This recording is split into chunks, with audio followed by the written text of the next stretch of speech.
நம்ம அல்ட்ராவோட எல்லா தயாரிப்புகளுமே ஆரோக்கியமான ஃபுட் கிரேட் ஸ்டெயின்லெஸ் ஸ்டீலால் தயாரிக்கப்பட்டது. அல்ட்ரா என்றால் ஆரோக்கியம். ரொம்ப டயர்டா இருக்கு. இயற்கையான டேட்ஸ், பாதாம், பிஸ்தா, கேஷு அண்ட் ஹனி கொண்டு தயாரிக்கப்பட்ட lion date nut bites. Kovai மாநகர திமுக மாவட்ட செயலாளராக இருந்த கார்த்திக்கை திடீரென தூக்கியடித்து இருக்கிறது அறிவாலயம்.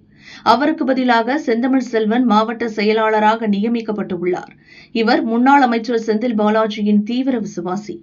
இந்த அதிரடி மாற்றத்திற்கு பின்னால் செந்தில் பாலாஜி இருக்கும் தகவல் வெளியாகி பரபரக்க வைத்துள்ளது. இதுபற்றி திமுக வட்டாரம் கூறியது, 2021 சட்டசபை தேர்தலின் போது கோவை மாவட்டத்தில் உள்ள 10 தொகுதிகளிலும் திமுக படுதோல்வியடைந்தது. அப்போதைய ஆளும் கட்சி அமைச்சருடன் கோவை மாவட்ட திமுக புள்ளிகள் சிலர் திரைமறைவில் தொடர்பு வைத்திருந்ததே இந்த படுதோல்விக்கு காரணம் என்று சொல்லப்பட்டது. அதன் பிறகுதான் கோவை மாவட்ட திமுக பொறுப்பாளராக செந்தில் பாலாஜி நியமிக்கப்பட்டார். கட்சியில் பல சீரமைப்பு நடவடிக்கைகள் துவங்கின. இதனால் கோவை மாநகர மாவட்ட செயலராக இருந்த கார்த்திக்கிற்கும் செந்தில் பாலாஜிக்கும் ஆகாமல் போனது. கட்சி நிகழ்ச்சிகளில் செந்தில் பாலாஜி ஆதரவாளர்களை கார்த்திக் புறக்கணித்தார்.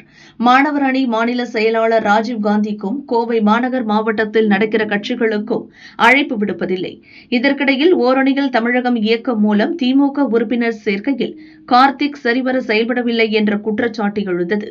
கடந்த தேர்தலில் இழந்த 10 தொகுதிகளை வரும் சட்டசபை தேர்தலில் மீட்க வேண்டும் என்றால் கார்த்திக்கை மாற்ற வேண்டும் என்று கட்சி தலைமையிடம் மாவட்ட நிர்வாகிகள் வலியுறுத்தினர். இதற்கு பின்னால் செந்தில் பாலாஜி இருந்தார். இதையடுத்து மாவட்ட செயலாளர் பதவியிலிருந்து கார்த்திக் மாற்றப்பட்டு செந்தில் பாலாஜி ஆதரவாளர் செந்தமிழ் செல்வன் நியமிக்கப்பட்டுள்ளார் என்று திமுகவினர் கூறினர்.